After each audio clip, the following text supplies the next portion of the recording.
একটা নির্দিষ্ট ডেটও বলা হচ্ছে 7 ডিসেম্বর, যে 7 ডিসেম্বর শেখ হাসিনা তিনি বাংলাদেশে ফিরে যাবেন। বাংলাদেশের সেনার মধ্যে কিছু একটা ঘটতে চলেছে, ঘটছে রাদার। এবং আরো যে আপডেট আমরা পাচ্ছি যে 24 ঘন্টার মধ্যে বাংলাদেশে নাকি সেনা নামতে চলেছে। এবার কি তাহলে সেই আশঙ্কায় সত্যি হচ্ছে? কি ঘটবে আগামী 24 ঘন্টায়? আওয়ামী লীগের নেতাকর্মীরা ফেসবুক গরম করে ফেলেছেন, আর নেতাকর্মীদের মধ্যেও চাঞ্চল্য ফিরে এসেছে। দীর্ঘ 12-14 মাস পরে শেখ হাসিনা প্রকাশ্যে এসেছেন এবং কি ভারত থেকে তিনি যে কোনো সময় বাংলাদেশে ফেরার ঘোষণা দিয়েছেন এবং তিনি বলছেন যে খুব শীঘ্রই তিনি বাংলাদেশে আসবেন। যে অজিত দোভাল এবং জয়শঙ্কর দুজনেই শেখ হাসিনার সাথে বৈঠকে বসেছেন দিল্লিতে। শেখ হাসিনা এখন যেখানে আছেন সেই জায়গায় পুরো ইন্ডিয়াকে চালাই আসলে এই দুজন। ওনারা যখন শেখ হাসিনার সাথে একটা বৈঠকে বসেছেন তখন কিছু একটা ঘটতে চলেছে।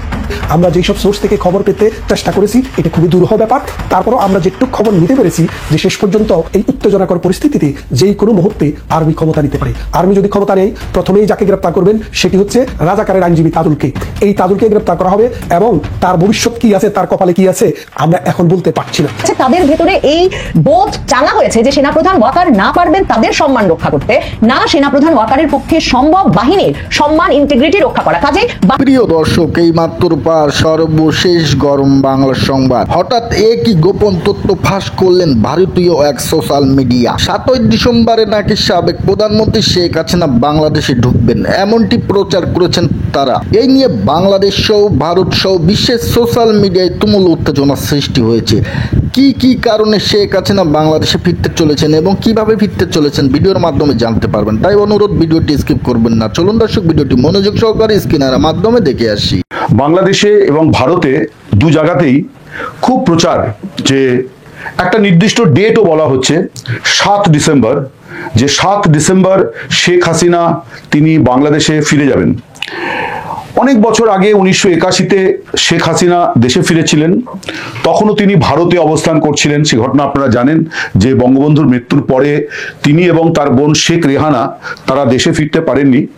1981-তে তিনি যখন ফিরেছিলেন সেই দিনটা কিন্তু আগাম ঘোষণা করা হয়েছিল যে অমুক দিন শেখ হাসিনা তার দীর্ঘ 6 বছর ভারতে উদ্বাস্তু জীবন কাটিয়ে তিনি দেশে ফিরছেন।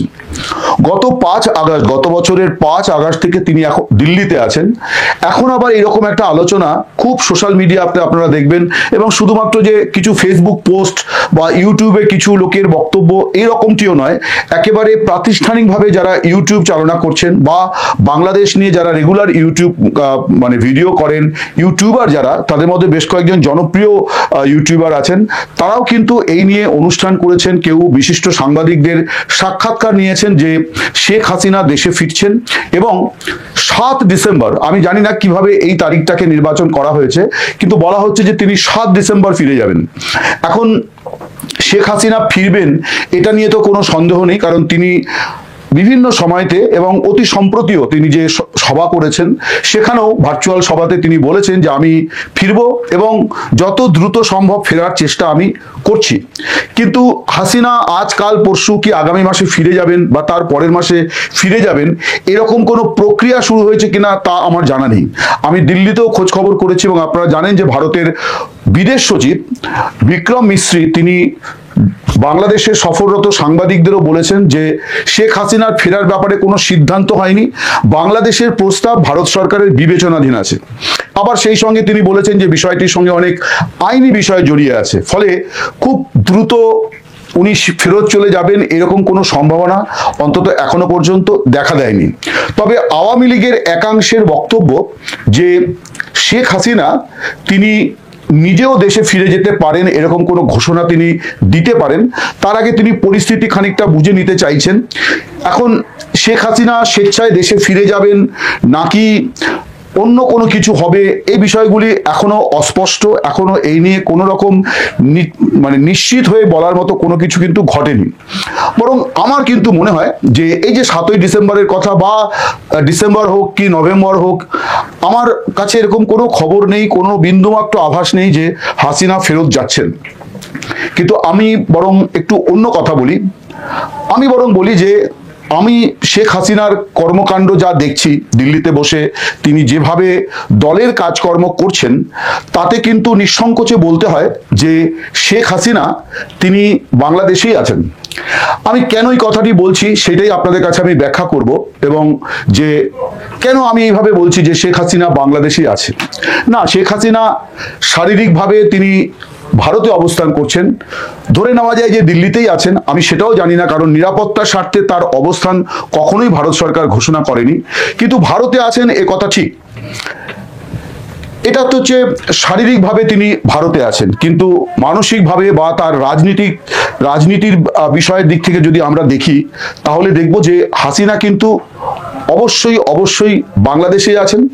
এবং আরো একটি কথা আমি দায়িত্ব নিয়ে বলতে পারি যে বাংলাদেশের রাজনীতিতে আওয়ামী লীগ তো বটেই, গোটা বাংলাদেশের রাজনীতিতে এই মুহূর্তে সবচেয়ে সক্রিয় রাজনীতিক কে, এই প্রশ্ন যদি উত্থাপিত হয়, তাহলে অবশ্যই তিনি আওয়ামী লীগের যত প্রতিপক্ষ হন, শত্রু হন, শেখ হাসিনার যত বড় ক্রিটিক হন, সমালোচক হন, নিন্দুক হন, তাকে এক বাক্যে মানতে হবে যে সবচেয়ে সক্রিয় রাজনীতিক হচ্ছেন শেখ হাসিনা।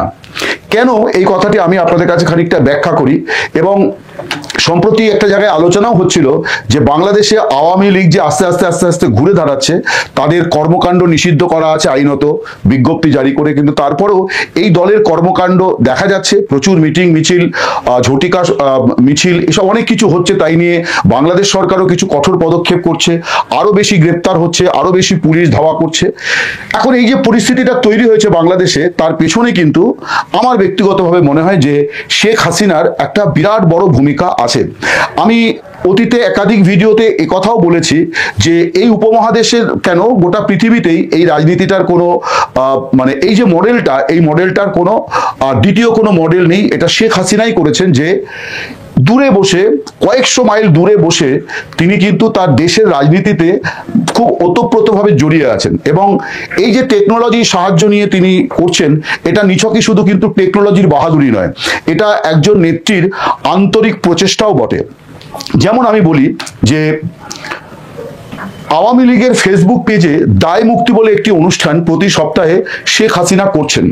এই অনুষ্ঠানটি পরিচালনা করছেন এম নজরুল ইসলাম। তিনি একজন প্রাবন্ধিক, সাংবাদিক, এবং তিনি আওয়ামী লীগের অল ইউরোপিয়ান আওয়ামী লীগের তিনি সভাপতি। তিনি খুব ব্যস্ত মানুষ, মানে ইউরোপের বিভিন্ন দেশে এখন ছুটে বেড়াচ্ছেন আওয়ামী লীগের কাজকর্ম নিয়ে, বিদেশের নেতাদের সঙ্গে আলাপ আলোচনা করা, বাংলাদেশে মানবাধিকার হরণের বিষয়গুলি তিনি উত্থাপিত করছেন। এই গত সপ্তাহে আমি দেখছিলাম যে জেনিভাতে রাষ্ট্রসংঘের মানবাধিকার কাউন্সিলের সবার বাইরে তারা বিক্ষোভ প্রদর্শন করছেন, সেখানে তারা স্মারকলিপি দিয়েছেন বাংলাদেশের পরিস্থিতি নিয়ে। তিনি খুব ব্যস্ত মানুষ, কিন্তু এত ব্যস্ততার মধ্যেও প্রতি সপ্তাহে তিনি এই অনুষ্ঠানটি কন্ডাক্ট করছেন, যেটা বাংলাদেশ সময় রাত 9টায় প্রচারিত হয়, ফেসবুকে লাইভ, যেখানে শেখ হাসিনা নির্যাতিত, নিপীড়িত আওয়ামী লীগের নেতা কর্মীদের সঙ্গে সরাসরি কথা বলেন। এর মধ্যে দু ধরনের মানুষ আছেন, যাদের নিকট আত্মীয়, সন্তান, স্বামী, কন্যা, ভাই, বোন, যারা 5 আগস্ট অর্থাৎ এই পালা বদলের আগে পরে খুন হয়েছেন, মারা গিয়েছেন, শহীদ হয়েছেন, তাদের পরিবারের সঙ্গে তিনি কথা বলছেন। এছাড়া কথা বলছেন গুরুতর আহত, কারো হাত কাটা গেছে, কারো পা নেই, কারো আরো অনেক জটিল পরিস্থিতির মধ্যে কোনো রকমে বেঁচে গিয়েছেন, তাদের সঙ্গেও তিনি কথা বলছেন, এবং প্রত্যেককে তিনি আশ্বাস দিচ্ছেন যে তাদের চিকিৎসার সম্পূর্ণ দায় দায়িত্ব আওয়ামী লীগ তারা পার্টিগতভাবে বহন করবে, এবং তার জন্য আর্থিক সহায়তা, বিদেশে বা দেশে উন্নত চিকিৎসা, এই সব কিছু কিন্তু শেখ হাসিনা সরাসরি সেখানে তাদের সঙ্গে কথা বলছেন, তাদের নাম ঠিকানা সংগ্রহ করা হচ্ছে, এবং তিনি এইভাবে একেবারে প্রত্যন্ত গ্রামে পৌঁছে গিয়েছেন, যেটা প্রধানমন্ত্রী থাকাকালীন নিশ্চয়ই তার পক্ষে এত মানুষের সঙ্গে কথা বলা সম্ভব হতো না, কিন্তু এইটা তিনি করছেন। এছাড়া এই অনুষ্ঠানে মাঝে মধ্যে আসছেন আওয়ামী লীগের দেশে অবস্থানকারী বেশ কিছু নেতা নেত্রী, তারা দেশের পরিস্থিতি বলছেন, 5 আগস্ট কি পরিস্থিতি তৈরি হয়েছিল, কিভাবে তারা প্রাণে বেঁচেছেন। হয়তো অনেকেই গোপন ডেরা থেকে কথা বলছেন, কিন্তু একটা যোগাযোগ তিনি স্থাপন করেছেন। এটা তো গেল প্রকাশ্য সভা, কিন্তু অপ্রকাশ্য অসংখ্য গণযোগাযোগ তিনি কিন্তু তৈরি করেছেন বিপুল, এবং সেটা 1.5-2 কোটি মানুষের সঙ্গে কাছে তিনি কিন্তু পৌঁছে গিয়েছেন ইতিমধ্যে। সংখ্যাটা হয়তো আরো বেশিও হতে পারে। তার মধ্যে একটা তো হচ্ছে যে বাংলাদেশে আওয়ামী লীগের 78টি সাংগঠনিক কমিটি আছে। তিনি 78টি সাংগঠনিক কমিটির সঙ্গে কিন্তু আলাদা বৈঠক করেছেন। বৈঠকগুলি ভার্চুয়াল মাধ্যমে হয়েছে, কিন্তু এই কমিটির সঙ্গে তিনি বৈঠক করেছেন, দেশের পরিস্থিতি তাদের কাছ থেকে নিয়মিত শুনছেন। এছাড়া এখন এই মুহূর্তে যেটা আছে সেটি হচ্ছে যে 300টি সংসদীয় আসনের জন্য হোয়াটসঅ্যাপ, টেলিগ্রাম গ্রুপ আছে। 300টি সংসদীয় আসনের জন্য আলাদা আলাদা। এই 300টি সংসদীয় আসনের জন্য যে গ্রুপগুলি, তাতে গড়ে 250 জন করে সদস্য আছেন। তার মধ্যে সংসদীয় এলাকার নেতা নেত্রী, সাবেক মন্ত্রী, সাবেক সাংসদ, এছাড়া উপজেলা নেতৃত্ব, ওয়ার্ড লেভেল নেতৃত্ব, নগরের নেতৃত্ব, এছাড়া গণসংগঠনের নেতৃবৃন্দ অর্থাৎ ছাত্রলীগ, যুবলীগ, কৃষক লীগ, স্বেচ্ছাসেবী লীগ, তাদের বিভিন্ন পদাধিকারীরা তারাও এই গ্রুপগুলিতে আছে। এমনকি একেবারে উপজেলা এবং আরো নিচে গ্রাম স্তরের অনেক সদস্যকে ওইখানে ইনক্লুড করা হয়েছে, যাদের সঙ্গে শেখ হাসিনা নিয়মিত কথা বলছেন। এই যে প্ল্যাটফর্মটা, এটা কিন্তু শুধু ভাষণের প্ল্যাটফর্ম নয়। এখানে শেখ হাসিনা সকলের বক্তব্য অন্তত 100 জনকে কথা বলতে দেওয়া হয়, এবং একটা সুন্দর সিস্টেম করা হয়েছে যে নেতৃস্থানীয়রা তারা 1 মিনিট, এই জন্য তাদেরকে আগাম বলে দেওয়া হয় যে তিনি শেখ হাসিনার উদ্দেশ্যে কি বলতে চান, 1 মিনিট। এবং যারা ছোট নেতা, আঞ্চলিক নেতা, তাদের জন্য 30 সেকেন্ড শব্দ বরাদ্দ আছে, অর্থাৎ যাতে অনেক বেশি লোক তার সঙ্গে কথা বলতে পারেন। এই রকম প্রায় 4 থেকে 5টি গ্রুপের সঙ্গে কিন্তু তিনি প্রতিদিন কথা বলেন, এবং সেই সভাগুলো গড়ে 1 থেকে 1.25 ঘন্টা সময় হয়। কোনো সভা 2 ঘন্টাও হয়েছে, এরকম ঘটনাও আছে। এর বাইরে ধানমন্ডি 32, তারপর বঙ্গবন্ধু অ্যাভিনিউ, তারপর গণভবন, তারপর মুজিব যোদ্ধা, এরকম অসংখ্য হোয়াটসঅ্যাপ এবং টেলিগ্রাম গ্রুপ আছে, যে গ্রুপগুলোতে শেখ হাসিনা মাঝে মধ্যেই যুক্ত হন, এবং সেখানে আবার সদস্য সংখ্যা অনেক অনেক অনেক অনেক বেশি। এরপর যেটা করছে আইটি টিম, অর্থাৎ ইনফরমেশন টেকনোলজি টিম, তারা শেখ হাসিনা যে কথাগুলি বলছেন তার নির্বাচিত অংশ তারা আবার আওয়ামী লীগের বিভিন্ন ফেসবুক পেজ থেকে শুরু করে যত হোয়াটসঅ্যাপ, সিগন্যাল, টেলিগ্রাম গ্রুপ আছে, সমস্ত জায়গায় তারা ছড়িয়ে দিচ্ছে, এবং এটা বিশ্বব্যাপী ছড়ানো হচ্ছে। অবশ্যই বাংলাদেশের অভ্যন্তরে অনেক বেশি করে ছড়ানো হচ্ছে। ফলে একটা অ্যাপ্রক্সিমেট হিসেব আওয়ামী লীগের নেতারা বলছেন যে এতদিনে কয়েক কোটি মানুষের কাছে কিন্তু শেখ হাসিনা পৌঁছে গিয়েছেন দিল্লিতে বসেই, যাদের কাছে তার বক্তব্য পৌঁছেছে। আর অন্যদিকে দলের অন্তত কয়েক হাজার নেতাকর্মীর কথা তিনি শুনেছেন। তার মধ্যে 5 আগস্টের আগে পরে যারা নির্যাতিত হয়েছেন তারা যেমন আছেন, এছাড়া দলের অন্যান্য নেতাকর্মী যারা এলাকায় আছেন বা এলাকায় নেই, আত্মগোপনে আছেন, কিন্তু দলের কাজ করছেন, তাদের সঙ্গেও কিন্তু তিনি কথা বলছেন। আমি বেশ কয়েকটা কনভারসেশন শুনেছি যেখানে একেবারে ব্যক্তিগত স্তরে কথাবার্তা হচ্ছে। তিনি পরিবারে কজন আছে, কিভাবে সংসার চলছে, এখন ধারকর্য কত আছে, চিকিৎসা কোন পর্যায়ে আছে, কি ধরনের ফার্দার চিকিৎসা দরকার, পড়াশুনো কে কি করছে, যারা মারা গিয়েছেন, যারা গুরুতর আহত, তাদের ছেলেমেয়েরা কে কি পড়াশুনো করছে, এবং প্রত্যেককেই তিনি বলছেন যে পড়াশুনো চালিয়ে যেতে হবে, এর কোনো বিকল্প নেই। তার জন্য যা সাহায্য সহায়তা সেটা আওয়ামী লীগ করবে। এবং তিনি একই সঙ্গে নেতাদের আর্জি জানাচ্ছেন যে এদের পাশে আমাদের দাঁড়াতে হবে ইমিডিয়েটলি। এটাই দলের কাজ, দলের জন্য আপনার একেবারে প্রাথমিক কাজ এখন, যে এই নির্যাতিতদের পাশে দাঁড়ানো, তাদের আর্থিক সহায়তা দেওয়া এবং আইনি সহায়তা দেওয়া, অর্থাৎ যতভাবে সম্ভব আইনি সহায়তা দেওয়া। অনেকেই গ্রেপ্তার হয়ে আছেন, তাদের জামিনের ব্যবস্থা করা। এই যে বিষয়গুলি, এই সবটা মিলিয়ে কিন্তু বলা যায় যে আওয়ামী লীগের কার্যক্রম বাংলাদেশে নিষিদ্ধ, একথা ঠিক, কিন্তু এবং শেখ হাসিনা তিনি গত বছর 5 আগস্ট থেকে প্রায় 14 মাস হতে চলল তিনি দিল্লিতে অবস্থান করছেন, এবং এখন একটা জল্পনা তৈরি হয়েছে যে তিনি খুব শিগগিরই ফিরে যাবেন। কেউ বলছেন 7ই ডিসেম্বর ফিরে যাবেন, কিন্তু আমি বলছি শেখ হাসিনা বাংলাদেশেই আছেন।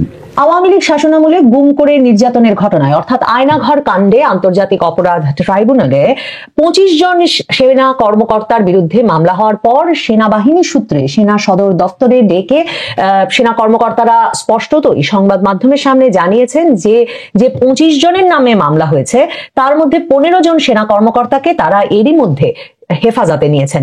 সেনা কর্মকর্তাদের সূত্রে সেনা সদর দফতর থেকে সেখানে জানানো হয় যে যাদের বিরুদ্ধে মামলা হয়েছে তাদের মধ্যে 16 জন ছিলেন যারা বর্তমানে কর্মরত কিংবা এলপিআরে মানে অবসরকালীন ছুটি কাটাচ্ছিলেন। এদের মধ্যে একজন মাত্র মেজর জেনারেল কবির আহমেদ, তিনি পালিয়ে গেছেন, কাজেই তিনি অবৈধ ছুটিতে আছেন, এটা সেনাবাহিনী নথিবদ্ধ করেছে।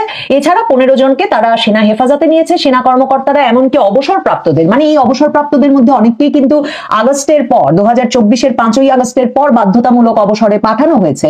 তারা ফ্যাসিবাদের দোসর ছিলেন, আওয়ামী লীগ শাসনামলে নানা রকম গুম খুনের সঙ্গে বা সরকার টিকিয়ে রাখতে সহায়তা করেছেন। এসব অভিযোগে এদেরকে যে একরকম না একরকম বিচারের মুখোমুখি করতে হবে সেটা বুঝে সেনাবাহিনী এর আগেই এদেরকে বরখাস্ত কিংবা অবসরে পাঠিয়েছিল। কাজেই এই সব মিলে 25 জনের বিরুদ্ধে মামলা, 9 জন সেখানে জেনারেল পর্যায়ের ছিলেন সামরিক কর্মকর্তা।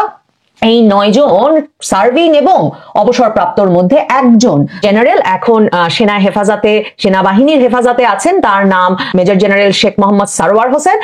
এখন সেনা সদর দপ্তরে যে সংবাদ সম্মেলনটা করে এটা জানান দেওয়া হলো শনিবার দিন, সেটা খুব তাৎপর্যপূর্ণ ছিল। কারণ দেখেন 8 তারিখে হঠাৎ করে এই খবর চারদিকে ছড়িয়ে পড়লো, মানে এই খবর বেরিয়ে এলো আন্তর্জাতিক অপরাধ ট্রাইব্যুনাল থেকে যে 2টো মামলা হয়েছে এবং সেখানে বাংলাদেশের ইতিহাসে সবচেয়ে বেশি সংখ্যক সেনা কর্মকর্তাকে অভিযুক্তের তালিকায় যুক্ত করা হয়েছে। 25 জন সাবেক এবং বর্তমান সেনা কর্মকর্তাকে অভিযুক্ত করে 2টো মামলা হয়েছে আন্তর্জাতিক অপরাধ ট্রাইব্যুনালে। 8 তারিখ বুধবার, 9 তারিখ বৃহস্পতিবারই আন্তর্জাতিক অপরাধ ট্রাইব্যুনালের তরফে জানানো হলো যে সব বাহিনীর কাছে এই গ্রেফতারি পরোয়ানা পৌঁছে গেছে এবং 22 তারিখের মধ্যে তাদের কাছে হস্তান্তর করতে হবে এই সকল অভিযুক্তকে। তার মানে সেনা কর্মকর্তারাও বেসামরিক আদালতে বেসামরিক আইন শৃঙ্খলা বাহিনীর জিম্মায়, মানে পুলিশের জিম্মায় চলে আসতে হবে 22 তারিখের মধ্যে।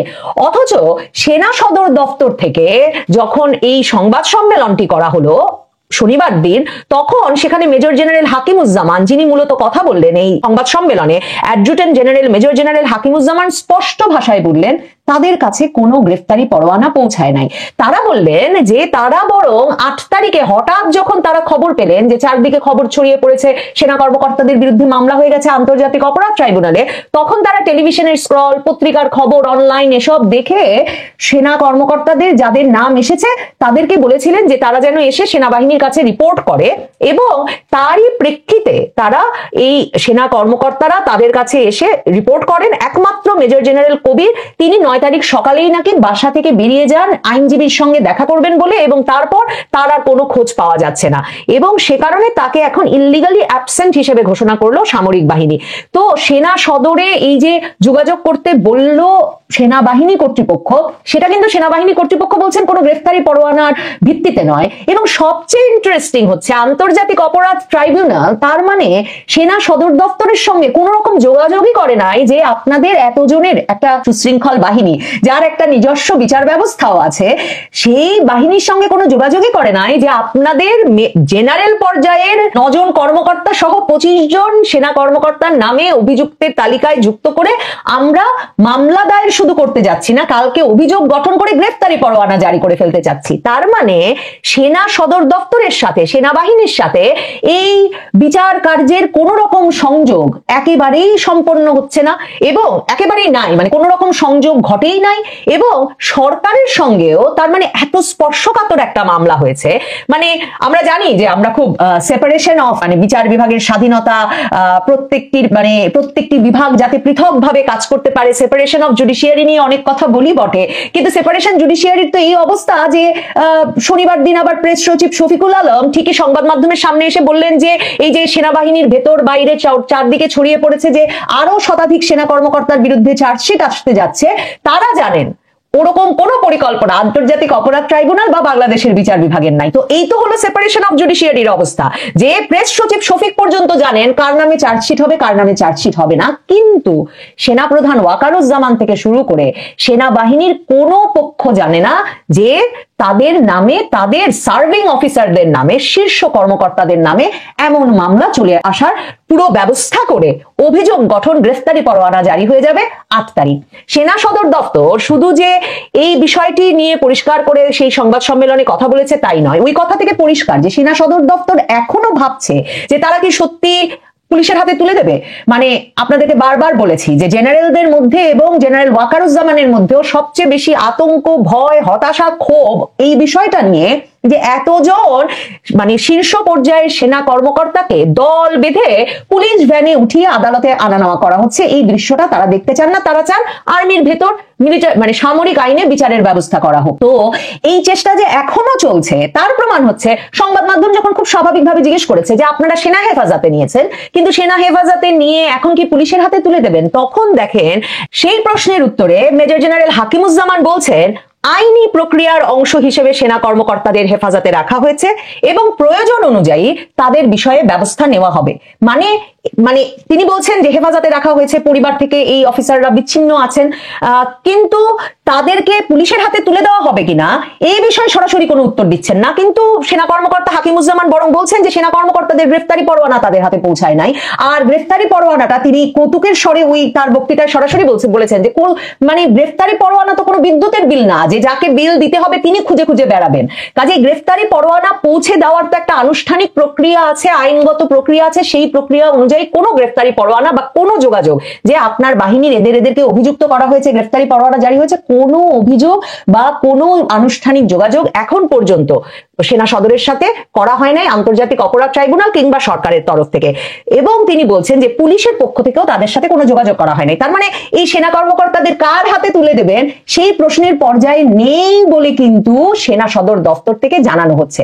এবং সেনা সদর দপ্তর বলছে যে প্রয়োজন অনুযায়ী তাদের বিষয়ে ব্যবস্থা নেওয়া হবে। এবং তিনি এটাও উল্লেখ করছেন যে আইসিটির এই বিষয়টা যে যখন নির্বাচন আর কয়েকদিন পরে তখন এই যে এতজন সার্ভিং কর্মকর্তা এবং সাবেক কর্মকর্তার বিরুদ্ধে মামলা করে দেওয়া হলো, এই বিষয়টা নিশ্চিতভাবেই তাদের মোরালে এফেক্ট করবে, মানে তাদের মনোবল, তাদের নৈতিকতার উপর একটা আঘাত বলে, তাদের মানসিকতার উপর একটা আঘাত বলে মনে করছেন সেনা কর্মকর্তারা। অন্যদিকে দেখেন তাজুল ইসলাম, জামায়াতে ইসলামীর নেতা, আন্তর্জাতিক অপরাধ ট্রাইব্যুনালের চিফ প্রসিকিউটর, যিনি পুরো বিষয়টির দেখভাল করছেন, তিনি আবার রোববার এসে বলছেন যে সেনা হেফাজতে থাকাদের বিষয়ে আনুষ্ঠানিকভাবে কিছু জানানো হয় নাই। তিনি বলছেন যে গুমের মামলায় হেফাজতে থাকা সেনা কর্মকর্তাদের বিষয়ে আইনি কোনো মতামত চাইলে দেওয়া হবে, তবে আইনের সাধারণ বিধান হচ্ছে আসামি গ্রেফতারের 24 ঘন্টার মধ্যে আদালতে হাজির করতে হয়, এরপর সিদ্ধান্ত নেবেন আদালত। দেখেন তাজুল ইসলাম এখানে এই সেনা কর্মকর্তাদেরকে সাধারণ আসামি হিসেবে দেখছেন, কিন্তু গ্রেফতারি পরোয়ানা না পৌঁছালে তো মানে কর্তৃপক্ষের পক্ষে জানাই সম্ভব না যে তারা আসামি।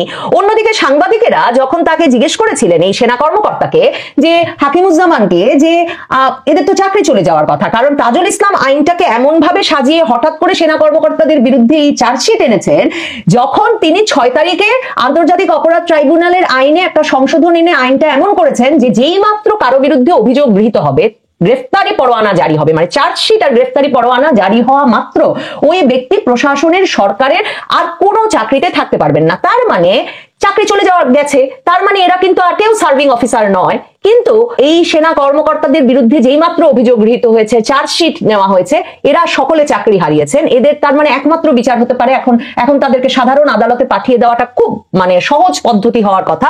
কিন্তু এই প্রশ্ন যখন করা হয়েছে যে সেনা কর্মকর্তা হাকিমুজ্জামানকে যে 6 অক্টোবরের সংশোধনী অনুযায়ী তো কোনো ব্যক্তির বিরুদ্ধে ট্রাইব্যুনালে আনুষ্ঠানিক অভিযোগ দাখিল করা হলেই সেই ব্যক্তি সরকারি চাকরিজীবী হলে ওই পদে আর থাকতে পারবেন না, কাজেই সরকারি চাকরিরত এই সেনা কর্মকর্তাদের তো আর চাকরি থাকে না। তখন মেজর জেনারেল হাকিমুজ্জামান কিন্তু বলছেন সেই প্রজ্ঞাপনের ব্যাখ্যা চাওয়া হবে। তার মানে তারা ওই প্রজ্ঞাপনটাকে গ্রহণ করছেন না, তারা মনে করছেন না যে ওই আন্তর্জাতিক অপরাধ ট্রাইব্যুনালের প্রজ্ঞাপন এনে সংশোধন এনে ঠিক করা হয়েছে যে চার্জশিট হওয়া মাত্র চাকরি চলে যাবে, আর আর্মি সেনাবাহিনী সেটা গ্রহণ করছে না, সেনাবাহিনী তাদের অফিসার হিসেবেই তাদের হেফাজতে রেখেছে।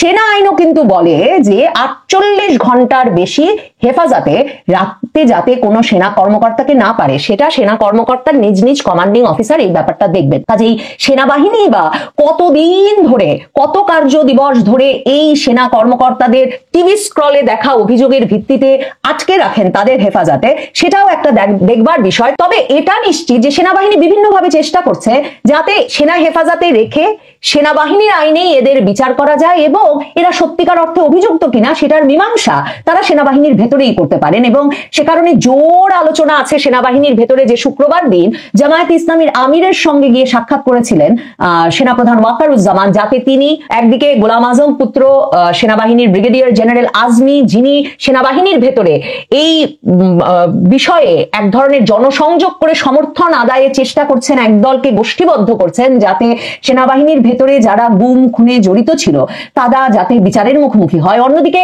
জামায়াতে ইসলামীর নেতা হওয়ায় তাজুল ইসলামের ওপর যে জামায়াতে ইসলামীর দল হিসাবে বড় ধরনের প্রভাব আছে সেটাও এক রকমের ওপেন সিক্রেট, মানে সেটা সকলেই জানেন। কাজেই ওয়াকারুজ্জামান গিয়েছিলেন জামায়াতের আমির ডাক্তার শফিকুর রহমানের কাছে, যাতে তিনি একদিকে ব্রিগেডিয়ার আজমিকে, গোলাম আজম পুত্র যিনি দীর্ঘ প্রায় 9 বছর এই সেনা সদর দপ্তরের ভেতরেই কিন্তু সেনাবাহিনীর হেফাজতে বন্দি জীবন যাপন করেছিলেন, সেই ব্রিগেডিয়ার আজমিকে যেন বোঝানো হয়, অন্যদিকে যে অভিযুক্ত ব্যক্তিরা যাতে অন্তত সামরিক আইনে বিচারের সুযোগ পান, আর অন্যদিকে চিফ প্রসিকিউটর তাজুল ইসলামকেও যাতে বোঝানো হয় যে তিনি একদিকে এদের যেন সামরিক আইনে বিচারের সুযোগ করে দেন বা তাতে রাজি হন, সম্মত হন, আর অন্যদিকে আর কোন সামরিক বাহিনীর অফিসারকে, জেনারেল ওয়াকারুজ্জামান সহ আর কারো জন্য যাতে চার্জশিট আনার বা অভিযোগ আনার ব্যবস্থা না করেন। জামায়াতে ইসলামীর আমির রোববার দিন স্বাগত জানিয়েছেন যে মানবতা বিরোধী অপরাধের বিচার শুরু হয়েছে সেনাবাহিনীর ভেতরে, এবং তিনি ফেসবুকে স্ট্যাটাস দিয়ে বলেছেন যে গুম ও খুনের সঙ্গে জড়িত বাংলাদেশ সেনাবাহিনীর কতিপয় কর্মকর্তাকে বিচারের আওতায় আনার প্রক্রিয়া শুরু হয়েছে। দেশপ্রেমিক সেনাবাহিনীকে নিয়ে বাংলাদেশের জনগণ গর্বিত থাকতে চান। দুঃখজনক হলেও সত্য, এই বাহিনীর কতিপয় সদস্য দেশের বিদ্যমান আইন ও মানবাধিকারের প্রতি সম্মান প্রদর্শনে ব্যর্থ হয়েছিলেন। কাজেই সেই সুনির্দিষ্ট কয়েকজন ব্যক্তির যাতে বিচার হয়, এই উদ্যোগকে, সেনাবাহিনীর এই উদ্যোগকে স্বাগত জানিয়েছেন জামায়াতে ইসলামীর আমির ডাক্তার শফিকুর রহমান। অত্যন্ত গুরুত্বপূর্ণ যে সেনা হেফাজতে সেনা কর্মকর্তাদের নেওয়ার পরে তিনি স্বাগত জানালেন এবং সেনাবাহিনীর উদ্যোগকে স্বাগত জানালেন। দেখা যাক তিনি সত্যি ব্রিগেডিয়ার জেনারেল আজমি এবং আন্তর্জাতিক অপরাধ ট্রাইব্যুনালের চিফ প্রসিকিউটর তাজুল ইসলামকে বুঝিয়ে এই সেনা কর্মকর্তাদের বিচারের ব্যবস্থা সামরিক আইনে সেনাবাহিনীর ভেতরেই করবার ব্যবস্থা করে দিয়ে আপাতত সেনাবাহিনীর জেনারেলদের ভেতরকার ক্ষোভ, হতাশা, আতঙ্ক প্রশমিত করতে উদ্যোগী হন কিনা। অন্যদিকে বিএনপি, আপনাদের মনে থাকবে যে সপ্তাহ 2 আগে কিন্তু মির্জা ফখরুল ইসলাম আলমগীর সেনাপ্রধান ওয়াকারুজ্জামানের সঙ্গে গিয়ে দেখা করলেন সেনাপ্রধানের বাসভবনে তার আমন্ত্রণে, এবং সেই আলোচনাটিতেও নাকি ওয়াকারুজ্জামান এই বিচারের প্রসঙ্গটি তুলেছিলেন যে এমন একটা কথা শোনা যাচ্ছে যে আন্তর্জাতিক অপরাধ ট্রাইব্যুনালে চার্জশিট চলে আসতে পারে।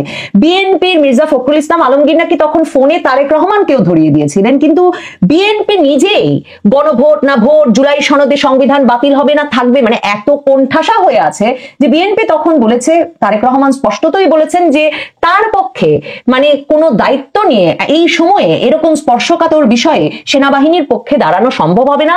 তারই বোধহয় একটা নজির পাওয়া যায় বিএনপি যে ধরনের একটা অস্পষ্ট বিবৃতি রুহুল কবির রিজভী আহমেদের তরফে দিয়েছেন, এবং সেখানে তারা বলেছেন যে কিছু চিহ্নিত ব্যক্তির অপকর্মের দায়ে প্রতিষ্ঠানকে প্রশ্নবিদ্ধ করা অনুচিত, এবং দলটি বলেছে অধিকাংশ সেনা সদস্য নিশ্চিতভাবেই মন থেকে চান সীমালঙ্ঘনকারীরা বিচারের মুখোমুখি হন। বিএনপি বলছে, বিএনপি বিশ্বাস করে দেশের গণতন্ত্র, মানবাধিকার ও সেনাবাহিনীর পেশাদারত্ব রক্ষায়